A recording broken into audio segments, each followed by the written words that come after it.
Oi, gente, tudo bem com vocês? Sabe quando você corta o teu cabelo e ele fica, tipo assim, caindo na tua cara? Então, tá rolando. Eu pensei que ia ser uma boa ideia, né? Tipo assim, nossa, vou pro salão cortar meu cabelo, vai ficar bonitinho, vou dar pra gravar já.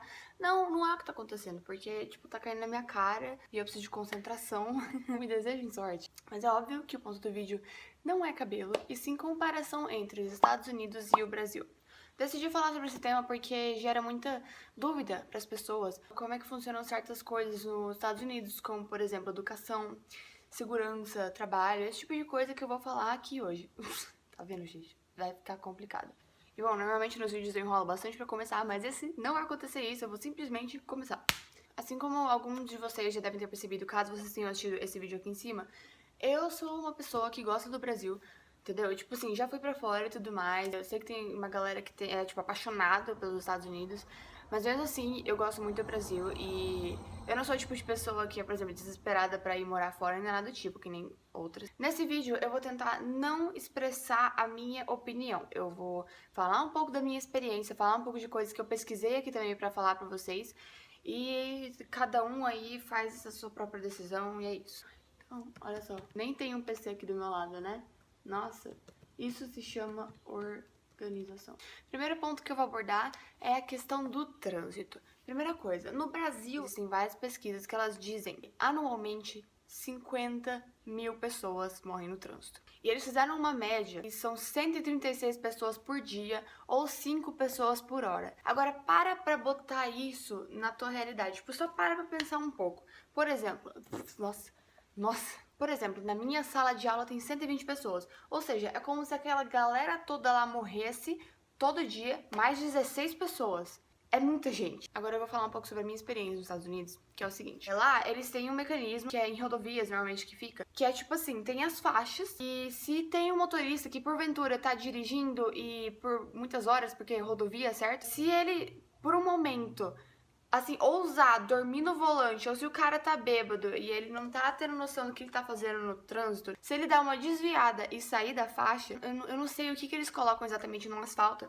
mas é um asfalto mais rígido, que quando você vem pro lado, quando você sai da faixa, ele faz um barulho muito alto, muito alto. Então, tipo assim, se o motorista tá prestes a dormir, ele vai acordar. Se o bêbado tá meio que fazendo merda ali, ele vai dar aquele eita. E isso é uma coisa que eu nunca vi no Brasil, e eu achei isso demais. Eu vou contar um negócio pra vocês. Pra quem tá vendo esse vídeo e, sei lá, chegou literalmente nesse vídeo e foi o primeiro que viu, eu fiz um intercâmbio nos Estados Unidos por um mês, em janeiro, e eu juro pra vocês que uma coisa muito bizarra aconteceu, que eu não estava acostumada. Primeiro, que lá a faixa de pedestre é uma coisa, assim, muito respeitada. Porque aqui no Brasil é meio que, tipo assim, às vezes o sinal tá até vermelho pro trânsito e o cara passa mesmo assim. E, tipo, se você estiver lá, ele te atropela também. Mas lá nos Estados Unidos, pelo menos o tempo que eu estive lá, a faixa de pedestre é muito respeitada. E quando é a sua hora de atravessar, é a sua hora de atravessar. E ninguém vai te impedir. Além disso, eles param até quando o sinal tá verde pra eles. Teve uma vez que eu tava andando lá sozinha e daí eu fui atravessar a rua. Mano, eu juro pra você, tipo, a rua tava lotada, entendeu? As duas fileiras lotadas. E eu tava esperando pra ficar vermelho. Os carros pararam pra atravessar. Eu não percebi, porque, tipo, não tava... Como assim? Como que eles vão parar no sinal verde, tipo, só pra eu passar? E daí o cara da frente pegou e deu uma buzinada. E daí ele pegou e fez assim, passa. Aí eu passei, tipo, mano, como assim? Uns 15 carros pararam ali, ficaram de boa pra eu passar e tava no sinal verde. Como assim? Outra coisa, leis de trânsito existem, tanto nos Estados Unidos quanto no Brasil. Mas a diferença é que lá as multas são reais, elas acontecem, e as pessoas levam muito a sério as leis de trânsito, que aqui no Brasil já vira aquela parada do jeitinho brasileiro, né? Tipo assim, ah, não tem problema, tá vermelho, vamos atravessar bem rápido. Tem uma pessoa na faixa de pedestre, mas, tipo, dá uma atropelada, assim, de boa. Gente, tô zoando, pelo amor de Deus, tá? Caso vocês não tenham entendido, eu estava sendo irônica. E assim, nos Estados Unidos eu já fui mais de uma vez pra cidades diferentes. Pra todas que eu fui, não tinha buraco na rua. Incrível isso, né? É loucura. Aqui no Brasil parece que eles não ligam tanto pra infraestrutura, né? Porque, tipo assim, a gente tem muito buraco, a gente tem muito acidente por causa disso. E lá, por incrível que pareça, eu literalmente cheguei a procurar buraco, procurar falhazinha, e eu não achei. Inclusive tem um vídeo aqui, que você pode clicar ele aqui em cima, e tem uma parte dele que eu mostro como é que são as ruas de lá. E elas são lindas e são impecáveis, e eu não sei nem como que eles conseguem pra manter tudo isso. Agora, o segundo ponto que eu quero abordar é a educação. As pessoas têm uma mania muito forte de falar mal da educação do Brasil, e com razão, porque o Brasil não tá nem perto de ser uma das melhores influências e melhores exemplos de educação. Mas o que eu vou dizer pra vocês agora é uma coisa muito importante. Nos Estados Unidos, a cultura é o seguinte: escola fundamental, escola de ensino médio, a maioria das pessoas ficam em escolas públicas, porque as públicas são as melhores. Porém, entretanto, todavia, as faculdades não são públicas. Não existe faculdade pública nos Estados Unidos. O que você pode fazer é tentar pegar uma bolsa se você, porventura, assim, faz algum esporte. Ou então, se você tem um puta de um crânio e você, assim, é aquela pessoa que nasceu gostando de ciências e tecnologia e você tem, assim, tipo, muita coisa a oferecer e daí eles vão lá e te dão uma bolsa. Ou então você também, isso seria, no caso, pros americanos mesmo, que é você tem uma família de nome, você tem muitos contatos e daí lá no esquema você vai e consegue uma bolsa. Porque tirando isso, acabou. Acabou. Nada em faculdade é de graça. Nada. Então, assim, aqui no Brasil a gente tem meio que o oposto, né? Porque as escolas públicas, elas, embora não tenham, assim, a intenção de ser boas, elas não são boas. Mas a ideia do Brasil em si é muito melhor do que os Estados Unidos. Por quê? Porque aqui nós temos as federais. Ou seja, a pessoa que pelo menos não tem condição de pagar uma escola privada e também, porventura, talvez não tenha condição de pagar uma faculdade privada, ela tem a chance de pelo menos tentar entrar numa federal, que na federal você simplesmente não paga nada.